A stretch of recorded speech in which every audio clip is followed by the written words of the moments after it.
أيها الأصدقاء، هل تجرؤون على الاقتراب من نهر النيل بعد منتصف الليل حيث الصمت يتحول إلى همسات مرعبة؟ اليوم سأروي لكم قصة حقيقية مروعة وقعت في قرية نائية على ضفاف النيل بصعيد مصر، حيث أصبحت الأرض الهادئة مسرحا لكوابيس لا تصدق. هذه القصة ليست مجرد حكاية، بل تحذير لكل من يظن أن النهر مجرد مياه. استعدوا، فهذه القصة ستجمد الدم في عروقكم وتجعلكم تخافون من كل ظل يتحرك. هيا بنا نبدأ. في قرية صغيرة تدعى الغيطان على ضفاف النيل في أسيوط، كان الأهالي يعيشون حياة هادئة، يزرعون ويصطادون السمك. لكن على حافة النهر قرب شجرة جميز عتيقة كان هناك مكان يسمى ضفة الهمس. بعد غروب الشمس كان الأهالي يتجنبونه، فقد قيل إن من مر به سمع همسات كأن أرواحا تتحدث بلغة غريبة، أو رأى ظلالا تتحرك على الماء دون مصدر. كانت الأسطورة تقول إن امرأة تدعى نجية غرقت هناك عام 1960 تحت ظروف غامضة، وروحها لم ترتاح أبدا. في الصيف وصل شاب يدعى علي، صحفي متدرب في 30 من عمره، إلى القرية.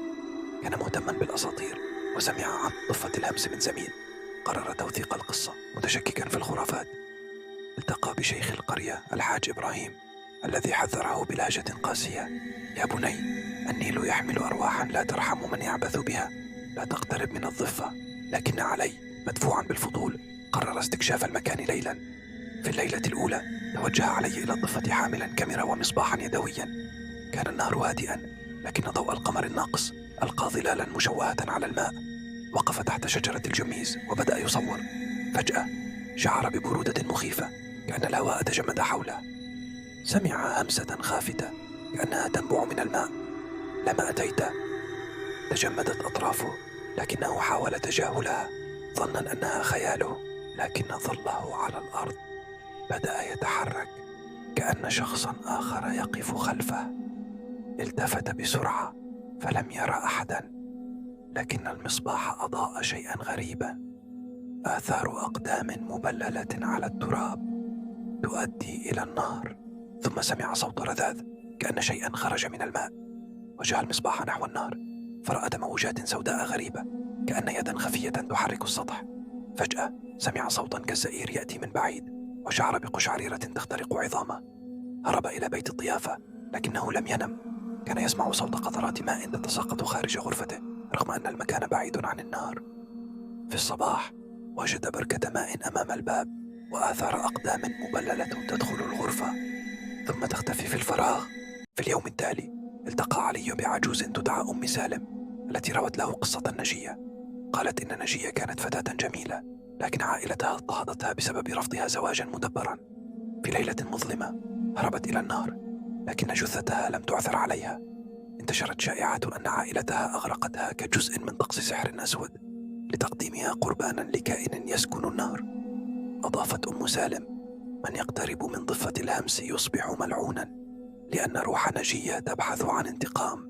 رغم الخوف قرر علي العودة للضفة ليلا، مصمما على كشف الحقيقة. أحضر صديقا من القرية يدعى حسام، شاب شجاع لكنه يؤمن بالأساطير. تحت شجرة الجميز سمع صوت بكاء خافت كأنه يأتي من الماء. فجأة رأى شكلا يطفو على النهر: امرأة مبللة، شعرها الأسود يغطي وجهها، عينها سوداوان كالحفر، وفمها مفتوح في صرخة صامتة. حاول حسام الاقتراب، لكنه شعر بقوة تسحبه نحو الماء. صرخ علي وجذبه بعيدا، لكنه ما رأى المرأة تختفي تحت الماء تاركة موجة سوداء كالقطران. عندما عاد وجد خدوشا على ذراع حسام كأن مخالب حيوان هاجمته. علي وحسام المرعوبان استشارا الحاج إبراهيم، أخبرهم أن النهر في هذا المكان كان موقعا لطقوس وثنية قديمة، حيث كان السكان يقدمون قرابين لكائن يدعى سيد النهر، روح نجية. حسب الشيخ محبوسة بلعنة هذا الطقس، وكل من يقترب من الضفة يصبح هدفا لها.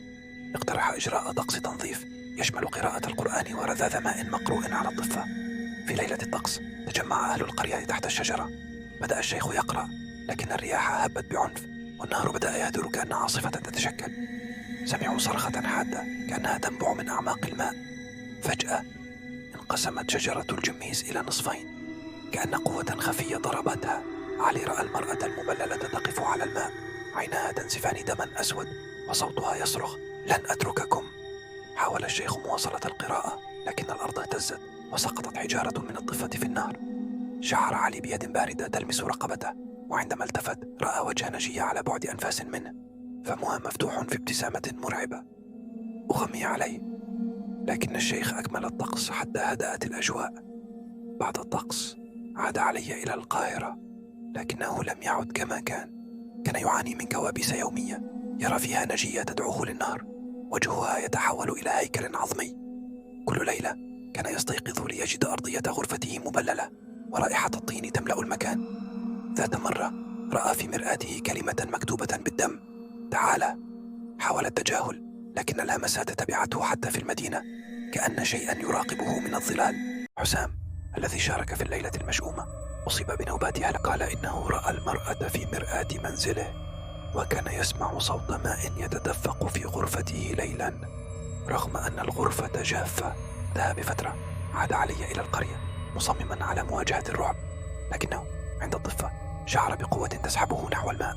صرخ وهو يرى يدا مبللة تمسك قدمه. تمكن صياد من إنقاذه، لكنه أقسم أن عيني نجية كانتا تبرقان تحت الماء.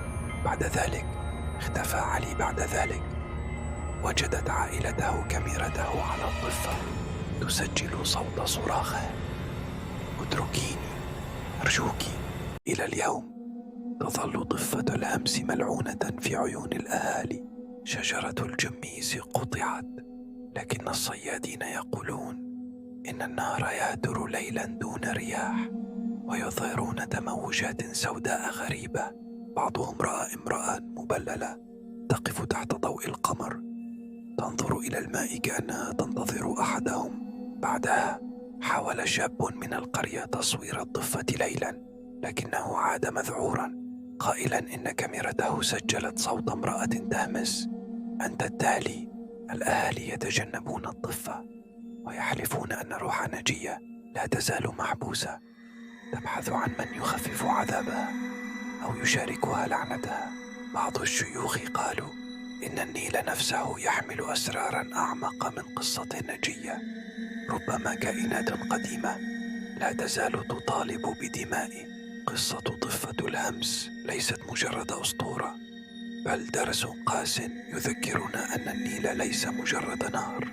هل كانت نجية ضحية طقس شيطاني، أم أن النهر يخفي شيئا أكثر رعبا؟ أنتم من تقررون. لكن إذا مررتم يوما بضفة نهر ليل وسمعتم همسة أو رأيتم ظلا يتحرك على الماء، هل ستتوقفون؟ شاركونا آراءكم في التعليقات، وإن أعجبتكم القصة لا تنسوا الإعجاب والاشتراك في القناة لمزيد من القصص المرعبة. كونوا حذرين، فالنيل قد يخفي أهوالا لا تطاق.